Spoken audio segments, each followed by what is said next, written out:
आजोबा आणि नातू शेतातली सगळी कामं आटपून दुपारी त्याच विशाल वटवृक्षाखाली बसले होते. सकाळच्या वेळी अनेक भाविकांनी तिथे अन्नदानाची व्यवस्था केली होती. वातावरणात सेवेचा आणि समर्पणाचा भाव भरलेला होता. बाळा, गुरु तत्व आपल्याला ज्ञान तर देतं, पण त्या ज्ञानाचा उपयोग सेवेत कसा करायचा हे महत्वाचं आहे. दत्त महाराजांनी सेवा धर्माला नेहमीच सर्वात मोठं मानलं. नातवाने पाहिले की भाविक अत्यंत प्रेमाने प्रसाद वाटत होते, पण एका अत्यंत श्रीमंत माणसाने अन्नदान करताना अहंकाराने आणि देखावा करत दान केले. आजोबा, मला एक गोष्ट कळत नाहीये. अन्नदान पुण्य आहे हे ठीक आहे, पण तो श्रीमंत माणूस इतका अहंकार का दाखवतोय आणि गरीब माणूस साधी भाकरी देतो, त्यापैकी सर्वात मोठं दान कोणतं? नातूला दानाच्या स्वरूपातील आणि अहंकारयुक्त सेवा यातील फरक समजून घ्यायचा होता. बाळा, दान कधीही वस्तूने मोजायचं नसतं, ते भावाने मोजायचं असतं. आपली आजची कथा दत्त महाराजांच्या पहिल्या अवतारातील आहे.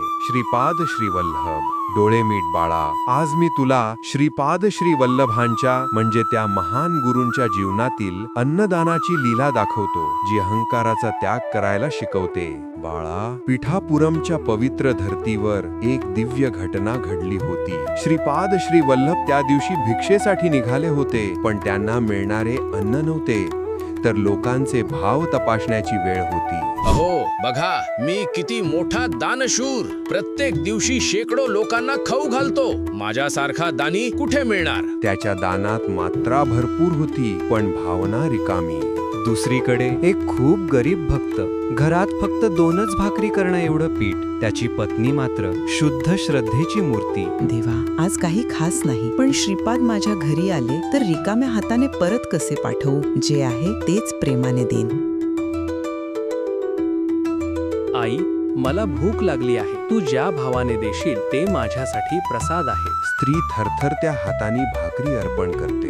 भगवान, हेच आहे माझ्याकडे. थोडं आहे, पण मन पूर्ण आहे. देवाला अन्न नाही लागत बाळा, देवाला भावना लागतात. आई, ज्या प्रेमाने तू दिलंस त्या प्रेमाने माझं हृदय भरून आलं आहे. आजपासून तुझ्या घरी कधीही अन्न कमी पडणार नाही. तुझ्या भांड्यांतून अखंड समृद्धी वाहत राहील.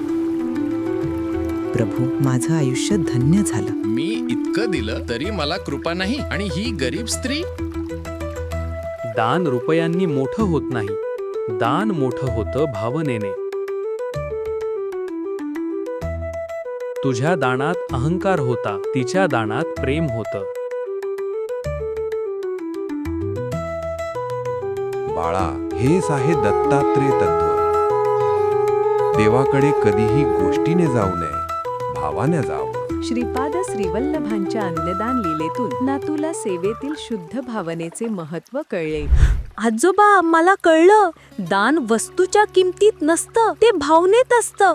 सर्वात मोठे दान म्हणजे अहंकाराचा त्याग करून केलेले दान. अगदी बरोबर बाळा. दत्तगुरु आपल्याला शिकवतात की सेवाभाव हाच ज्ञानप्राप्तीचा पहिला टप्पा आहे. सेवाभावाने मन शुद्ध होते. पण जीवनात शिस्त आणि वेळेचं महत्त्व किती आहे? उद्या आपण याच ठिकाणी बसून दत्त महाराजांच्या नृसिंह सरस्वती या अवतारातील कर्मयोग आणि शिस्तीची कथा ऐकूया. श्री गुरुदेव दत्तांच्या कृपेने ज्ञानाच्या प्रवासाची सुरुवात झाली आहे. भेटूया लवकरच पुढील गुरु लीलेत. तोपर्यंत ज्ञान आणि श्रद्धेचा मार्ग अनुसरा. श्री गुरुदेव दत्तांच्या कृपेचे हे ज्ञान लहान मुलांपर्यंत आणि प्रत्येक जिज्ञासू मनापर्यंत पोहोचवा. व्हिडिओला लाईक आणि शेअर नक्की करा. उद्याच्या भागासाठी तयार रहा. भेटूया उद्या पुढील गुरु लीलेत. तोपर्यंत श्री गुरुदेव दत्त या नामस्मरणात लीन व्हा आणि ज्ञानाच्या मार्गावर चालत रहा.